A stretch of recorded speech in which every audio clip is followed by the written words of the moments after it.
দেখো আমাদের সব রেডি হয়ে আমরা সব এখানে দেখো কিভাবে বসে আছি, শুয়ে আছি। এই দেখো আমাদের ব্যাগেজ কিন্তু সব রেডি, এই ব্যাগেজ সব রেডি হয়ে গেছে। এই যে তোমাদের দিদি এখানে শুয়ে রয়েছে, এখানে উজ্জ্বল শুয়েছে মোবাইল ঘাটছে। বন্ধুরা 8টা থেকে রেডি হয়ে বসে আছি আর দার্জিলিং এই মুহূর্তে আছি, দার্জিলিং হোটেলে আছি, দেখতেই পাচ্ছ পাশের ভিউজ। কিন্তু বন্ধুরা আমাদের যে ড্রাইভার উনি জ্যামে ফেসে গেছে। দেখো সুমিত ক্লান্ত হয়ে ঘুমিয়েই পড়েছে। এই দেখো প্রায় 11:15 বাজতে চললো, 11:30 বাজে, দেখেছো? 11:15 বাজতে চললো। আমাদের বেরোনোর কথা সকাল 8:30টার মধ্যে। আমরা 8টায় রেডি হয়ে গেছি, ব্রেকফাস্ট করলাম সকালের। তারপরে দেখো মায়ের তো মাঝরাত চলছে, কাকিমা ঘুমিয়ে রয়েছে। ঘুমিয়ে না, মাঝরাত দাদা, মাঝরাত হয়ে গেছে কাকিমা, ওই যে আওয়াজ দিচ্ছে। এদিকে সুমি ঘুমোচ্ছে, উজ্জ্বল শুয়ে রয়েছে। পাপ্পুকে দেখো বসে বসে ফেড আপ হয়ে গেছে। ফোন ধরেছিল, তোমার ধরেছিল? কি বলছে? ওর কথা কিছু শুনতে পাইনি আমি বলে গেলাম যে দাদা তাড়াতাড়ি আসো, হোটেল ভাড়া চেক আউট করতে বলছি। ওর কথা একটা আসছে না ক্লিয়ার, কেটে কেটে যাচ্ছে। এই যে তোমার দিদিরও মাঝরাত হয়ে গেছে, জানো তো? এই দার্জিলিং এ হচ্ছে এই এক প্রবলেম, জ্যাম। দার্জিলিং এ আসবে, জ্যাম মাথায় রেখে চলতে হবে, যে টাইমিংটা মাথায় রেখে চলতে হবে, যে আমার আগে বেরোতে হবে, নাহলে কিন্তু ট্রেন মিস। হ্যাঁ, তারপর হচ্ছে ভিডিও করার জন্য স্পটে যেতে পারবেন না। এই হচ্ছে একটা বড় জ্বালা দার্জিলিং এর।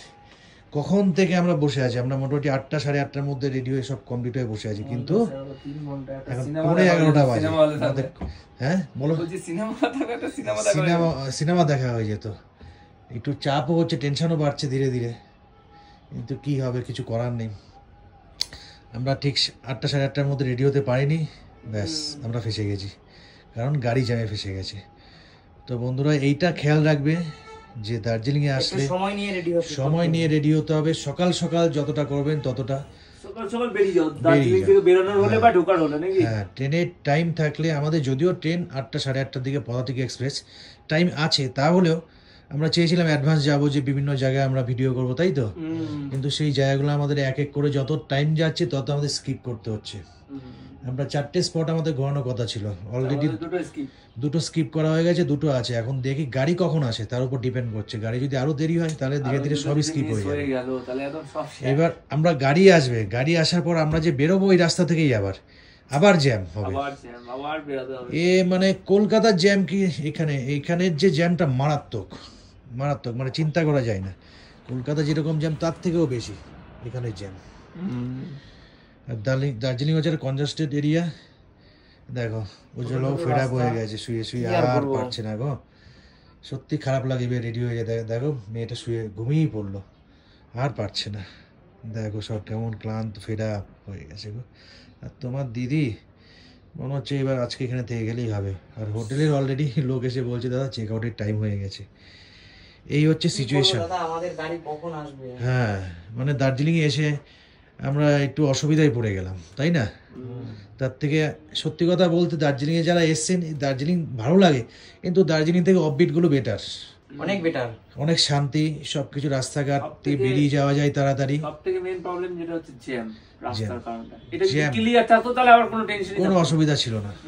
কখন গাড়ি বেরিয়েছে এখনো আসেনি, এবার গাড়ি আসবে, আমরা বসবো, তারপর আবার সেই গাড়ি জ্যাম ঠেলে যাবে। তারপরে কি হবে বুঝতে পারছি না, একটু টেনশনেই আছি আমরা। एक रूम में आप लोगों को कितना बजे गाड़ी आएगा पता नहीं।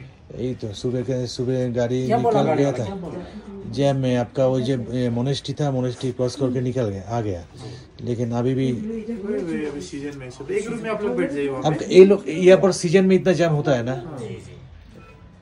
सीजन में बहुत रास्ता छोटा है, गाड़ी ज्यादा चलता है ना, इसलिए ज्यादा चलता है। तो दार्जिलिंग आने से हमको टाइम लेके आना पड़ेगा ना। बहुत सुबह जितना सुबह निकलेंगे उतना अच्छा है। ठीक है, अभी आप लोगों का देखिए क्या है, 11 बजे चेकआउट टाइम हो जाता है एक्चुअली।